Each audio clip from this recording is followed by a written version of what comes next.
కలశం యొక్క మొదటి పాదం దగ్గర ఆ పుష్పాన్ని పెట్టి మహాలక్ష్మీ నమః వరలక్ష్మీ దేవి నమః నమః శిరః పూజయామి శ్రీ వరలక్ష్మీ నమః ఆరంభా కనక కలశైః అభ్యసించం గజేంద్రాః ఆలోక్యత్వామృతధాజే విష్ణువక్షస్థలస్థాం శాపాక్రాంతా శరణమగమం సావరోధాः సురేంద్రాः లబ్ధ్వా భూయస్త్రిభువనమిదం రక్షితం దత్కటాక్షైః సర్వాగారస్థిరసముదయాం సంపదం నిర్విశంతి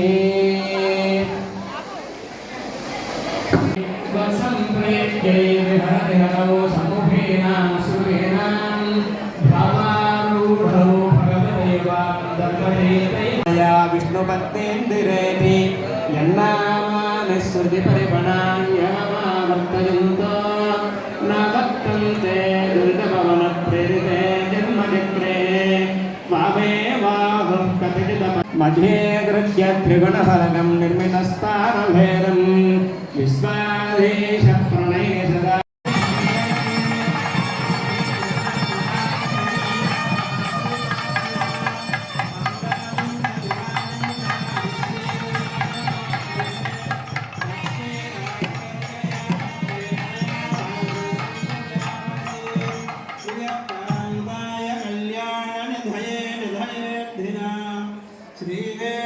శ్రీవేంకటనివాసాయ శ్రీనివాసాయ మంగళం పాలితానందలోకాయ లసద్దివ్య విభూతయే నాభిం పూజయామి మదనమాత్రే నమః స్థనౌ పూజయామి కంబుకంఠై నమః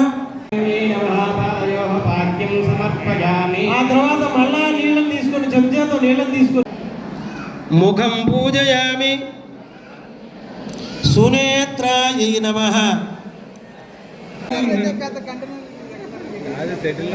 పాద్యం సమర్పయ అని చెప్పండి మీరందరూ కూడా పాద్యం సమర్పయామి అని చెప్పి మీకు అష్టోత్తర నామం వస్తే లక్ష్మీ అష్టోత్తరం వస్తే చెప్పుకోవచ్చు.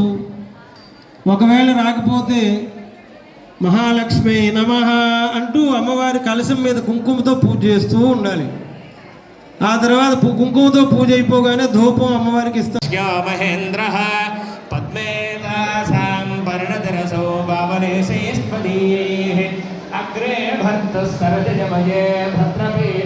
ఇప్పుడు ఇంతకుముందు వినాయకుల వారికి మీరు ఎలా చేశారో అలానే పాద్యం అర్ఘ్యం ఆచమనం అని 3 సార్లు మనం నీళ్ళని వరుసగా చూపించి వేరే పాత్రలో పోసుకుంటాం మనం.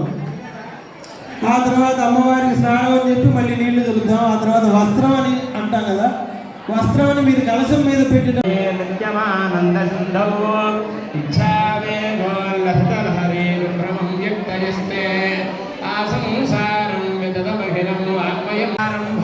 కనక కలశైః అభ్యసించం గజేంద్రాః ఆలోక్యత్వామృతధాజే విష్ణువక్షస్థలస్థాం శాపాక్రాంతా శరణమగమం సావరోధాः సురేంద్రాः లబ్ధ్వా భూయస్త్రిభువనమిదం రక్షితం దత్కటాక్షైః సర్వాగారస్థిరసముదయాం సంపదం నిర్విశంతి సంప్రేత్యైర్హరతిహరౌ సముఖేనాం సురేణాం భావారూఢౌ భగవదేవాం దత్తయేతయా అమ్మవారికి చూపించినటువంటి నీళ్ళని మహాలక్ష్మీ నమః అర్ఘ్యం సమర్పయామి అని చెప్పి మళ్ళీ ఇందాక పోసిన పాత్రలోనే పోసేది. మధ్యే గృహ్య త్రిగుణఫలకం నిర్మితస్థానభేదం విశ్వాధీశ ప్రణయ సదా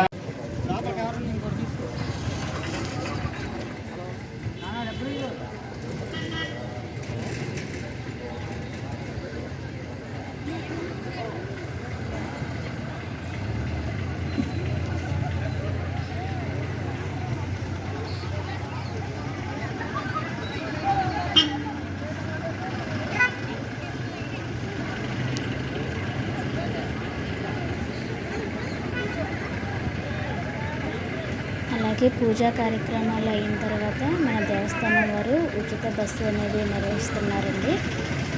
ఈ ఉచిత బస్సులో మనకి అన్నదాన సత్రానికి భక్తుల్ని తీసుకెళ్ళి అక్కడ భోంచేసిన వాళ్ళని ఇటువైపుకి తీసుకురావడం, అలాగే చుట్టుపక్కల ఉన్న దేవస్థానంలో కూడా తిప్పి చూపిస్తున్నారు.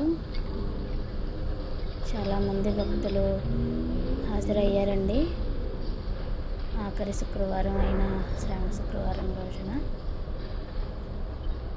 వీడియోకి లైక్ చేయండి ఫ్రెండ్స్, అట్లాగే నా ఛానల్ని సబ్స్క్రైబ్ చేసుకోండి. మరిన్ని వీడియోస్ కోసం సపోర్ట్ చేయండి ఫ్రెండ్స్.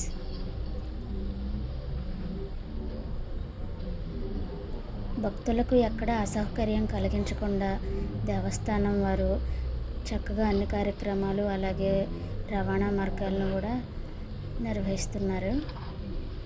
ఒకసారి ద్వారకా తిరుమల దర్శనానికి విచ్చేయండి ఫ్రెండ్స్. సామూహిక వరలక్ష్మి వ్రతాలు అనేది 2000 మంది మహిళలు పైగా జరుపుకున్నారండి. చాలా దూరం నుంచి కూడా ప్రయాణం చేసి, వర్షాన్ని కూడా లెక్క చేయకుండా చాలా దూరం నుంచి కూడా ప్రయాణం చేసి వచ్చారు. విజయవాడ, తాడేపల్లిగూడెం, అలాగే ఏలూరు, ఇక్కడ నుంచి కాక చుట్టుపక్కల ఉన్న మా ద్వారకా తిరుమల పరిసర ప్రాంత ప్రజలు కూడా చాలా బాగా వచ్చి స్వామిని దర్శించుకున్నారు.